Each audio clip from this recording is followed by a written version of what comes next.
la carbone capture est la solution. Une fois qu'on aura joué sur tous les leviers, encore une fois qu'on sera sorti des énergies fossiles, une fois qu'on aura développé de manière importante des nouveaux matériaux qui vont se substituer à ce que l'on met dans nos ciments et qui pénalisent beaucoup nos ciments en CO2. Bonjour à toutes et à tous, ravi de vous retrouver aujourd'hui sur ma chaîne pour ce nouvel épisode sur la thématique de la décarbonation de l'industrie de la construction. J'ai aujourd'hui le plaisir de recevoir Thomas Decharette, directeur de la décarbonation du groupe, pour faire suite à un reportage en immersion au sein de la plus grande cimenterie de France. Usine impressionnante, évidemment, tant par sa taille que par les volumes en jeu. On parle ici de 1,6 million de tonnes de ciment qui sortent de ce site chaque année, ce qui représente un peu plus de 10% de la production annuelle française, tout acteur confondu, ce qui est évidemment absolument considérable. L'objectif de ce reportage était bien sûr de découvrir le fonctionnement d'une cimenterie, mais également de comprendre les enjeux autour de la décarbonation de ces activités. Il y a évidemment beaucoup d'enjeux liés aux émissions dans l'industrie cimentière. C'est une industrie qui aujourd'hui représente 7 à 8% des émissions mondiales. Et quand on parle de béton, dont le ciment est l'un des principaux constituants, on estime que l'intensité carbone du béton est liée à 90% à l'utilisation du ciment, qui ne représente pourtant que 10 à 15% de sa composition total. Enfin, l'objectif de cet épisode est évidemment de comprendre et d'analyser les différentes solutions et technologies qui ont été mises en place sur le site pour réduire les émissions. On parle là de combustibles alternatifs et de matériaux nouveaux inventés dans les centres R&D du groupe, comme des matériaux recyclés issus de la logique de l'économie circulaire.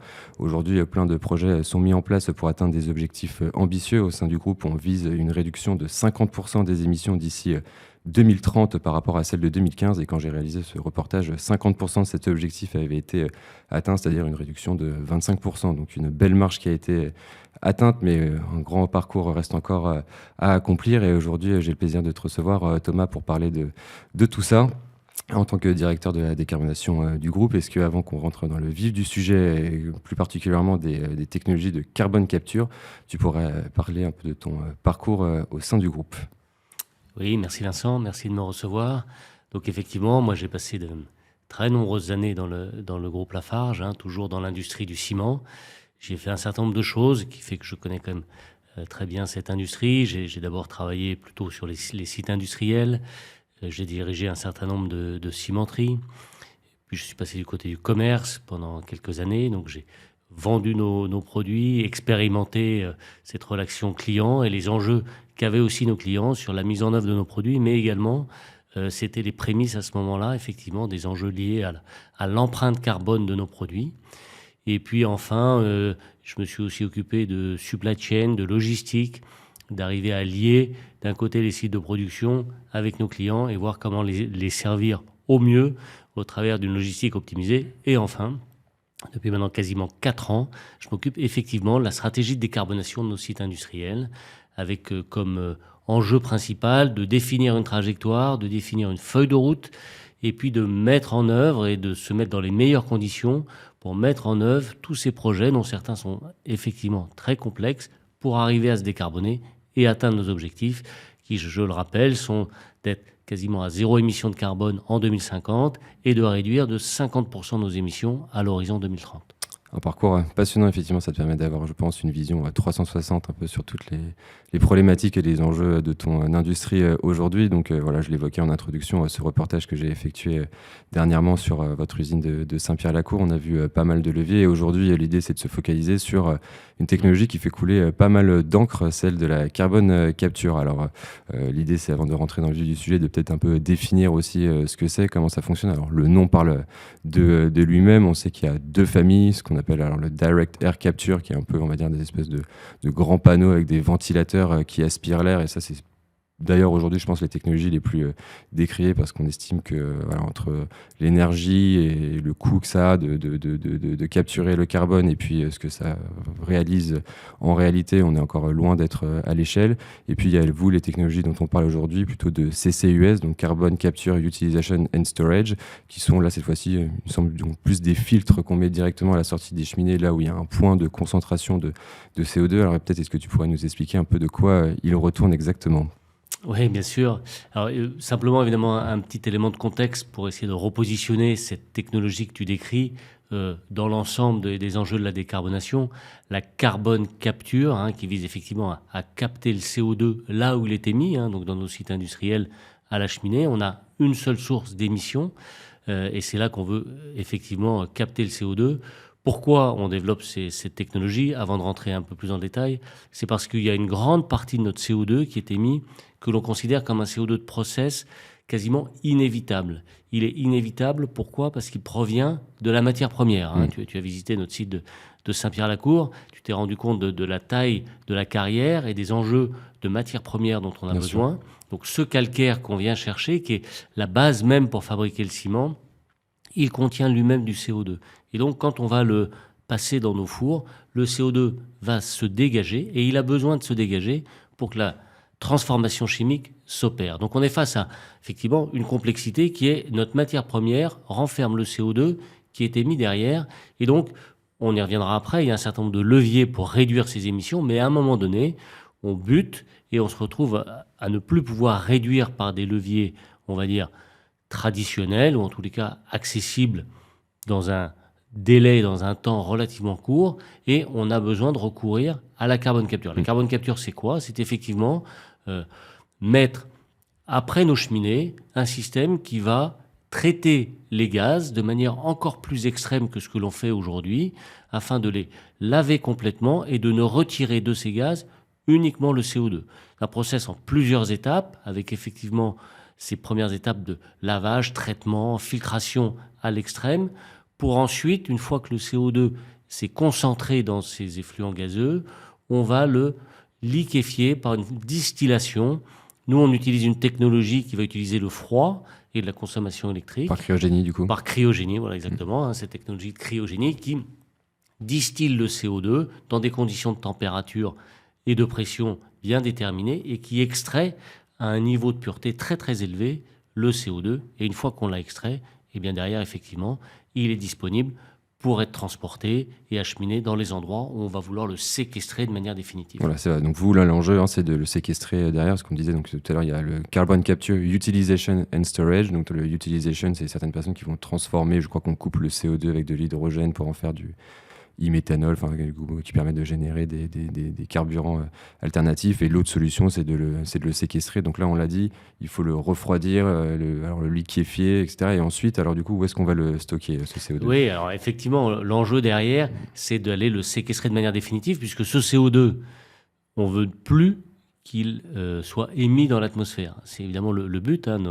Ce CO2 qui était piégé dans le sous-sol, on l'a réextrait et on veut le remettre dans le sous-sol pour qu'il ne soit plus dans l'atmosphère, qu'il n'enrichisse plus l'atmosphère en CO2 et qui provoque le dérèglement climatique que l'on connaît. Et donc, on va effectivement chercher des solutions pour l'enfouir définitivement, le séquestrer définitivement dans des formations géologiques tout à fait adaptées, spécifiques, pour que le CO2 y demeure et ne ressorte bien sûr plus. Et donc ça, c'est notre objectif. Et pour arriver à faire ça, il faut, une fois qu'on l'a liquéfié à la sortie de nos usines, on va le transporter. Il y a deux manières de le transporter. On peut le transformer sous forme gazeuse ou sous une forme un peu originale, qui est une forme dense, qui est plus proche effectivement du liquide. Et on va l'acheminer, dans le cas par exemple de Saint-Pierre-la-Cour, vers un port, sur le port de Saint-Nazaire, où là on est en partenariat avec un acteur qui s'appelle LNG, qui a un terminal méthanier et qui va être capable de gérer ce flux gazeux, parce qu'ils ont déjà l'habitude, une grande expérience en la matière avec le méthane liquide. Oui. Ils ont l'habitude de gérer ces gaz-là. Et de là, on va aujourd'hui trouver des formations géologiques adaptées à la séquestration qui sont plutôt en mer du Nord aujourd'hui. En mer du Nord, oui. Ouais, en fait, c'est hyper intéressant parce qu'on se rend compte qu'évidemment, un projet comme ça requiert aussi beaucoup de compétences, ça met beaucoup de personnes autour de la table. Donc, il y a évidemment les technologies pour capturer le CO2. Ensuite, il faut le transformer. Donc, ça, on sait qu'il y a pas mal d'acteurs en France qui travaillent là-dessus. Air Liquide, Axens. Et puis, sur la partie cryogénie aussi, derrière, il y a pas mal de startups, RevCo, Pure Control, etc., voilà, qui travaillent sur ces sujets-là. Ensuite, il faut le transporter. Et vous, là, c'est en mer du Nord. Alors, du coup, si j'avais bien compris, donc, les formations géologiques dont tu parles, ce sont des aquifères salins. Là, on parle parle de profondeur à plus de 2000 mètres sous le niveau de la mer. C'est important parce qu'il faut pas que le CO2 se transforme, change d'état pour pouvoir rester séquestré. Donc ça implique des conditions géophysiques de température et de pression particulières. Une question, je pense que tout le monde va se poser en écoutant ce sujet-là, c'est de se dire, on connaît aujourd'hui l'impact du CO2, notamment sur l'acidification des océans. Quel est le recul qu'on a aujourd'hui de se dire, quand on va enfouir ce CO2 dans ces zones-là, quels sont les risques environnementaux qui peuvent être liés? Est-ce qu'on a une vision là-dessus? Oui, on a une vision, hein, et là, effectivement, j'encourage notamment ceux qui vont nous suivre et nous écouter à aller voir un webinar que l'on a effectué dans le cadre d'une concertation de notre grand projet de l'ouest de la France qui s'appelle GoCO2.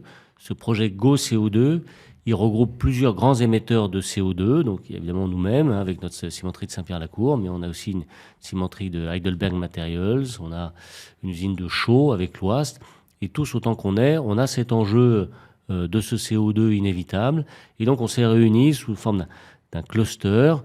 Et on a la chance de travailler avec effectivement des grandes entreprises qui gèrent très bien, qui savent très bien gérer les gaz. Il y a Natran qui va s'occuper du transport du gaz, comme j'évoquais tout à l'heure. Il y a LNG que j'ai cité sur le port de Terminal, le port de Saint-Nazaire, qui va gérer la liquéfaction et le chargement des bateaux, du CO2. Et tous ensemble, effectivement, on a lancé ce qui s'appelle la concertation du débat public autour de notre projet, qui est un exercice obligatoire sur ces projets d'envergure, d'infrastructure qui traversent tout un territoire. Et il faut informer l'ensemble de la population de la manière la plus fine, la plus détaillée possible de notre projet et avoir aussi les retours de la population, le retour des associations et d'un certain nombre de syndicats professionnels et autres pour qu'on arrive à bien cerner les enjeux, les interrogations du territoire et éventuellement être amené à faire évoluer un peu notre projet en fonction effectivement des différentes retours. Et dans ce cadre-là, il y avait beaucoup de questions effectivement autour du stockage, bien sûr, parce que ça interroge. Et on a fait un webinar tout à fait, à mon avis, très très détaillé avec beaucoup d'experts en la matière. Et j'encourage effectivement les gens à aller sur le site de la concertation.goco2.fr où ils retrouveront ce webinaire. Mais je peux en dire quand même quelques mots. C'est l'intérêt. Les formations géologiques que l'on cherche pour séquestrer de manière définitive le CO2, elles ont plusieurs caractéristiques. La première chose, c'est qu'il faut de toute façon une formation qui soit recouverte d'une roche dite couverture, complètement étanche, qui évite effectivement que l'endroit où on va stocker le CO2, il puisse y avoir d'éventuelles remontées. Ensuite, effectivement, on cherche des formations géologiques qui sont poreuses. Alors, quand on dit poreux, c'est vraiment de la microporosité, mais qui vont permettre au sein des pores d'accepter le CO2. Et ça crée un premier niveau de sécurité, c'est roche étanche, en dessous, roche poreuse, qui permet d'accepter le CO2. Ensuite, il se passe un certain nombre de phénomènes dans la durée de vie du stockage du CO2, qui sont très bien expliqués dans ce webinaire. Le CO2 va en partie se dissoudre dans les eaux très salines que l'on va retrouver dans ces roches poreuses. Et puis, si on attend encore, il va se recalcifier, il va redevenir une roche. Donc, au fur et à mesure où on avance dans le temps, eh bien, le CO2, la sécurité augmente, si je puis dire. Il y a d'abord la roche couverture qui évite la remontée du CO2, ensuite des phénomènes de dissolution et ensuite des phénomènes de recalcification.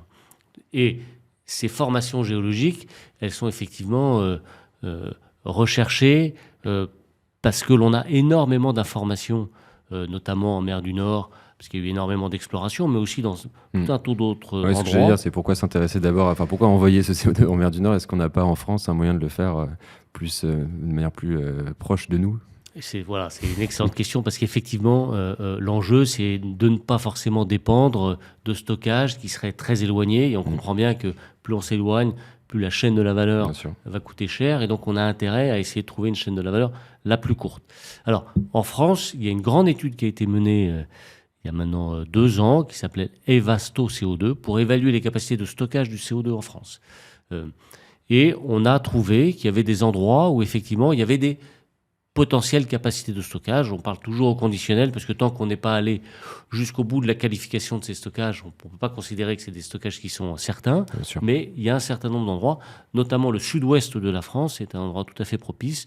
C'est un endroit où on a exploité du gaz pendant des années, où on a fait aussi beaucoup de recherches, on a beaucoup exploré, sondé le sous-sol, et donc on a une très bonne connaissance, il y a en tout cas beaucoup de données disponibles dans le sud-ouest qui permettent d'identifier des potentielles zones géologiques où on pourrait imaginer stocker du CO2. Voilà, ça c'est le sud-ouest. Le bassin parisien, par exemple, est un endroit où il y aurait du potentiel. Dans l'est de la France aussi. Malheureusement, dans l'ouest, il y a très peu de formations géologiques qui y sont propices. Et donc, pour nous, dans le cadre, par exemple, de GoCO2, donc de ce projet dans l'ouest de la France, il n'y a pas de solution localement. Et donc, il faut envisager d'aller emmener ce CO2. Et c'est plutôt en mer du Nord où aujourd'hui se développent beaucoup d'activités autour du stockage de CO2.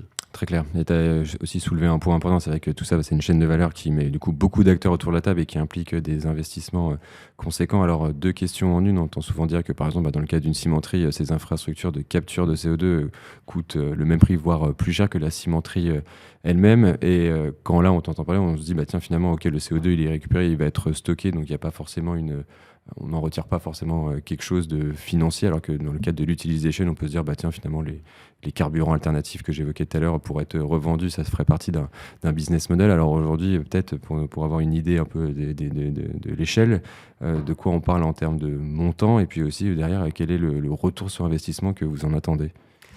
Alors là aussi, je pense qu'il faut aussi prendre un tout petit peu de recul par rapport à ça, avant évidemment de répondre à tes questions, bien sûr.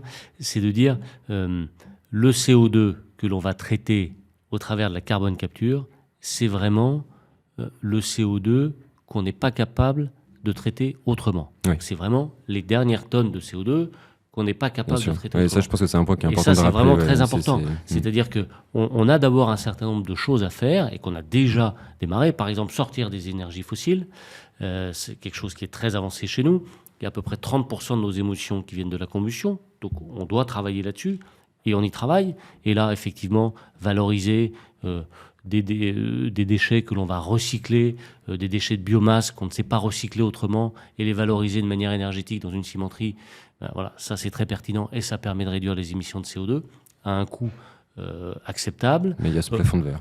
Et à un moment donné, on se retrouve avec ce plafond de verre. Mais voilà. Et donc, il faut bien avoir conscience que c'est les dernières tonnes que l'on va chercher avec une solution qui, effectivement, en termes de coût marginal, elle est évidemment supérieure aux autres, puisque c'est le dernier effort à faire. Et donc, on sait bien que le dernier effort, il est toujours plus cher que les premières tonnes à abattre. Voilà. Et donc, oui, effectivement, installer une capture de CO2 sur une cimenterie, ça va coûter plusieurs centaines de millions d'euros. Ça va demander une augmentation de la capacité électrique de l'usine. Et puis derrière, en termes de coûts d'exploitation, c'est évidemment des coûts. Voilà, donc on parle d'une chaîne de la valeur, on l'a évoqué lors de notre fameuse concertation GoCO2.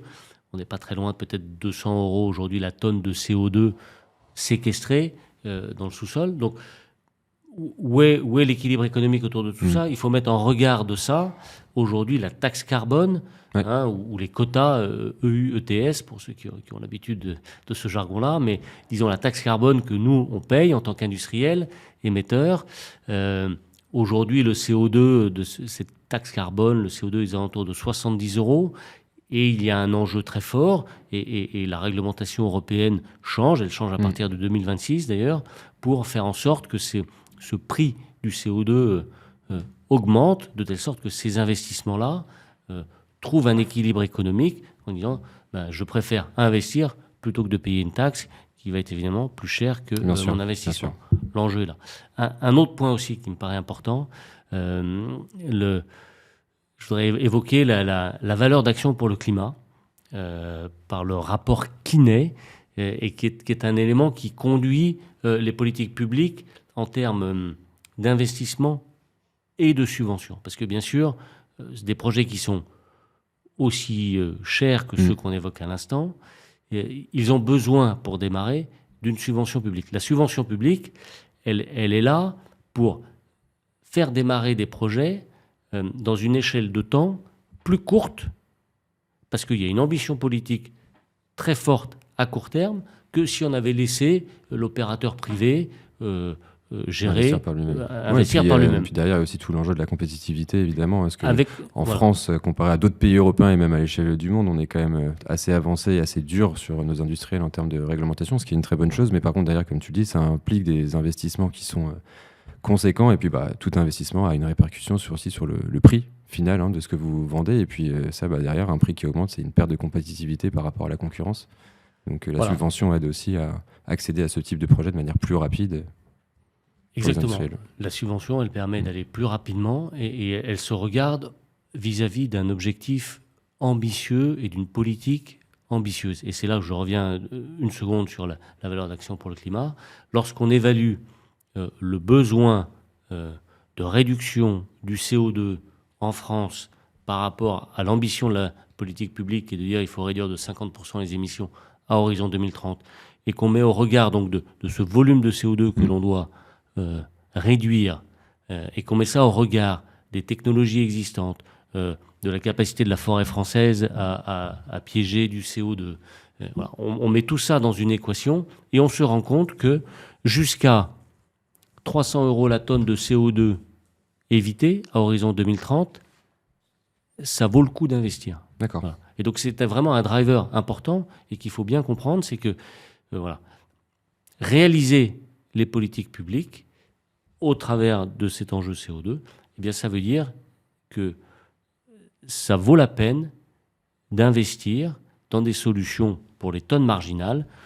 Aujourd'hui, le chiffre, c'est jusqu'à 300 € la tonne en valeur 2030. Voilà. Donc ça qualifie quelque part ce qu'on est en train de faire dans le cadre de GoCO2. Et oui, il y a un enjeu majeur de compétitivité et l'Europe en est aussi consciente. Et donc, elle, dans sa nouvelle réglementation, elle va protéger aux frontières les industries qui ont un risque d'être en compétition avec d'autres zones économiques et qui viendraient importer des produits qui, eux, ne subiraient pas les mêmes enjeux, la même stratégie de décarbonation et les mêmes taxes. Ouais, ça, c'est le rôle des acteurs type France 2030, etc., qui subventionnent pas mal d'acteurs dans ces logiques-là. Et peut-être aussi question sur un regard un peu plus aussi peut-être technique, est-ce qu'il a été facile de trouver les compétences en France pour mener à bien ce type de projet? Est-ce qu'on imagine que derrière, il y a toute une logique de recherche et d'innovation complexe. Est-ce que c'est facile aujourd'hui de trouver les bonnes personnes pour travailler sur ces sujets-là?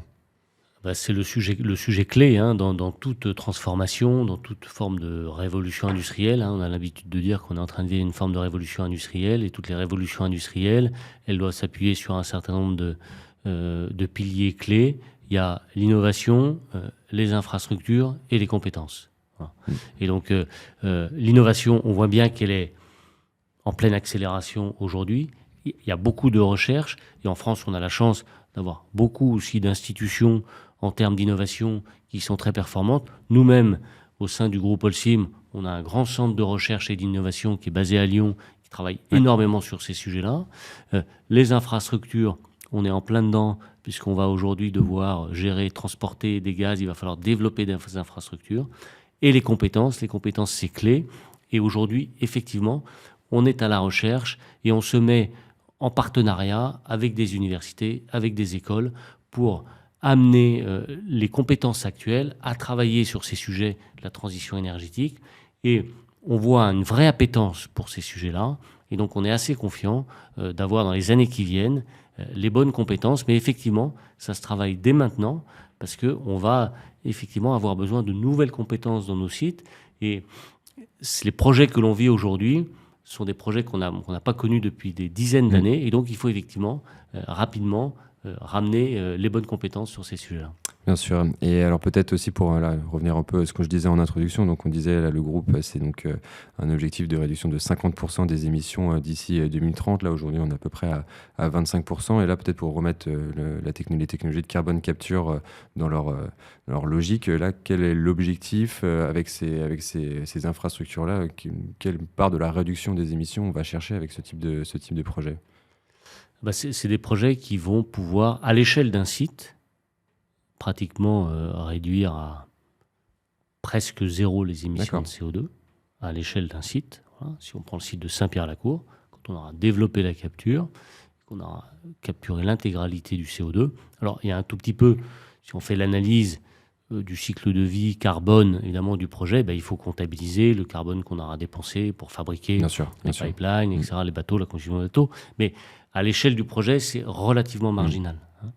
Et donc, on pourra dire qu'on est pratiquement à zéro émission de CO2 sur ces sites-là.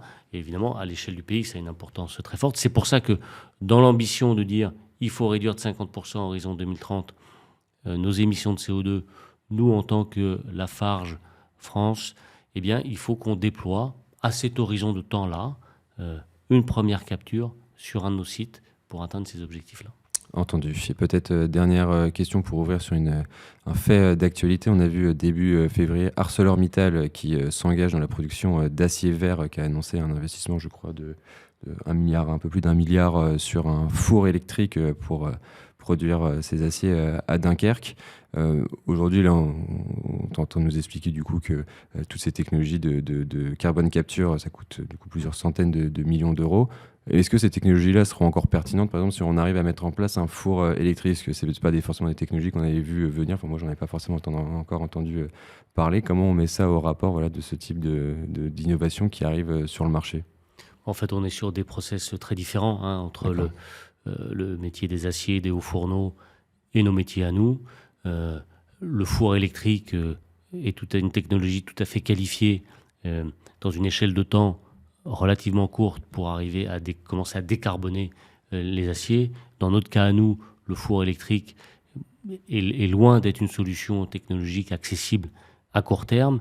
Et donc évidemment, la carbone capture est la solution. Une fois qu'on aura joué sur tous les leviers, encore une fois qu'on sera sorti des énergies fossiles, une fois qu'on aura développé de manière importante des nouveaux matériaux qui vont se substituer à ce que l'on met dans nos ciments et qui pénalisent beaucoup nos ciments en CO2, et je pense aux nouveaux matériaux comme l'argile calcinée qu'on est en train aussi de développer à Saint-Pierre-la-Cour de manière que tu as vu, de manière massive. À ce moment-là, effectivement, la carbone capture arrive, et tu regarderas, il y a aussi, au-delà de effectivement cette annonce qui a été faite pour ArcelorMittal, il y a eu aussi la semaine dernière une annonce autour de France 2030 et du grand, ce qu'on appelle le fonds des grands projets industriels de décarbonation, qui vont accorder un certain nombre de subventions de la décarbonation, et en particulier l'activité des cimentiers a été plutôt bien servie dans le cadre effectivement de cette stratégie de décarbonation et de la mise en œuvre des projets de carbone capture. Entendu. Eh bien, écoute, merci Thomas pour ce tour d'horizon passionnant. Écoute, on va suivre tout ça de très près, puis au plaisir de te recevoir d'ici quelques années pour voir le résultat sur ma chaîne. Un grand merci Vincent. À bientôt. À bientôt.